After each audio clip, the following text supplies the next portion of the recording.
Bonsoir Stéphane, Bonsoir Pierre-Antoine. bienvenue pour un nouvel épisode de Regard Libre. Ce soir, on va parler d'Olivier Véran et de la CNIL, car on a appris, là c'est tout récent, ça date du 29, ça date d'avant-hier, où Olivier Véran demande à la CNIL d'autoriser la diffusion des listes de patients non vaccinés aux médecins généralistes.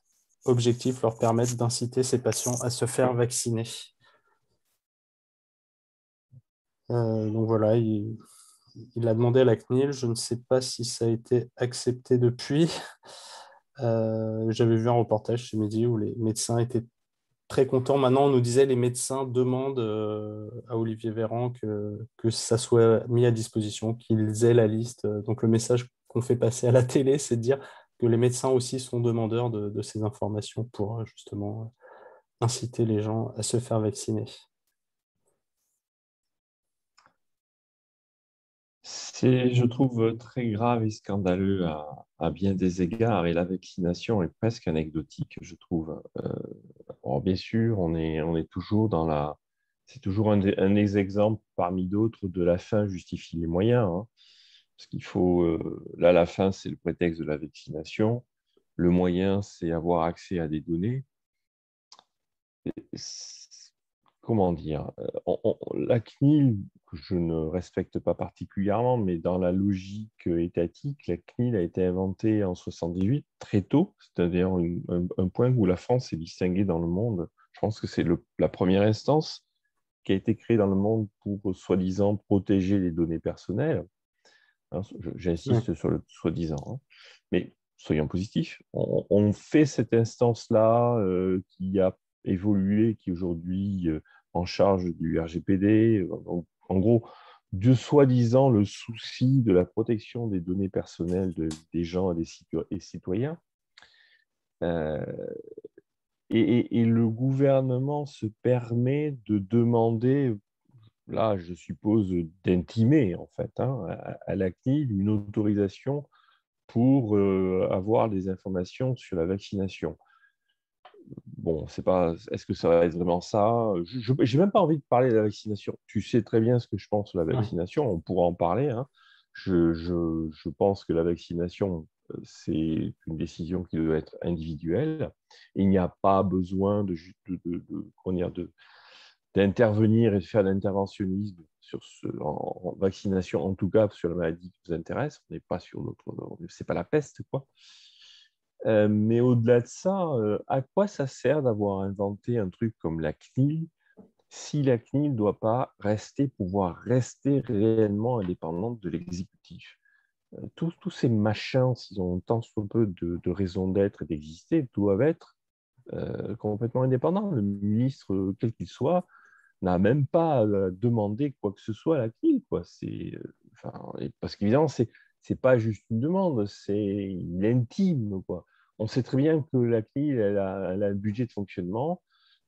Son indépendance, elle est quand même limitée par sa capacité à se financer et à être financée. La décision d'un financement, c'est peut-être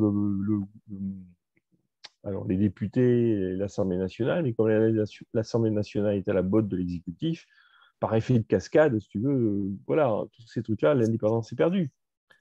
Donc, pour moi, il y a clairement plusieurs trucs là. Il y a un scandale lié à la vaccination, oui, il y a un scandale lié à la liberté, normalement, des médecins, ok? Et puis, il y a le ministre de la Santé qui se permet de dire, oh, ben les données personnelles, le secret médical, ce genre de choses, j'en ai rien à foutre.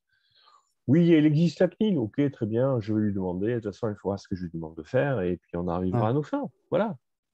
Ouais, Et, je pense que c'est pour tout pareil.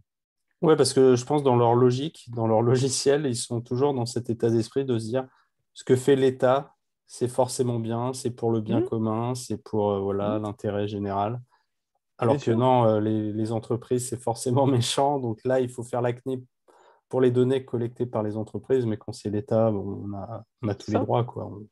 c'est Nous, ça, c'est ça. c'est pour le bien des autres, hein. On ne pense pas à Voilà. nous, on se sacrifie Et pour le ça, bien ça, commun. c'est exactement cette vision des choses, très jacobine, rousseauiste, etc. Il y a un bien commun, l'État est en charge et garant du bien commun, et donc tout le monde doit céder par rapport à ça.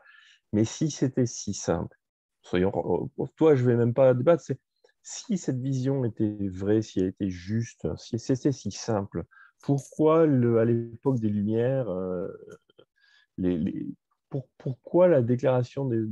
Dieu sait ce que je n'aime pas ce truc-là, mais pourquoi on s'embête avec les principes de séparation du pouvoir? Oui, pourquoi Montesquieu a écrit, a expliqué pourquoi il Pourquoi recommandait de Montesquieu? séparer les pouvoirs Pourquoi- judiciaires, tout ça. Voilà, exactement. Pourquoi tout l'héritage des Lumières a mis en garde justement sur la séparation des pouvoirs? C'est bien parce que justement, cette évidence n'en est pas une et que c'est beaucoup plus complexe que ça et qu'il y a une question d'équilibre. Je pense que c'est faux aussi, mais rentrons dans une logique de démocratie libérale. Clairement, c'est pas aussi simple que ça, et c'est bien parce qu'il y a une séparation de pouvoir, c'est pas pour embêter le ministre, enfin si, c'est pour embêter le ministre, pardon, si, c'est vrai, mais c'est bien justement parce que cette logique de bien commun garantie par l'État est une logique absolument, sinon fausse, en tout cas très perverse. Donc notre boulot, c'est clairement de rappeler, de dire que ben non, Monsieur Véran, en plus qui est un folding manifeste, n'est certainement pas porteur du bien commun. Il est typiquement quelqu'un qui pense que la fin justifie les moyens. Or, la fin justifie les moyens, c'est ce qu'a donné les guerres mondiales. Donc, Mm. il faut s'en méfier. Il faut Oui, s'en méfier. c'était Albert Camus qui disait, je cherchais sa citation, qui disait: le bien-être du peuple a toujours été l'alibi des tyrans. Exact. Oui, Donc on c'est est, Albert Camus, ça.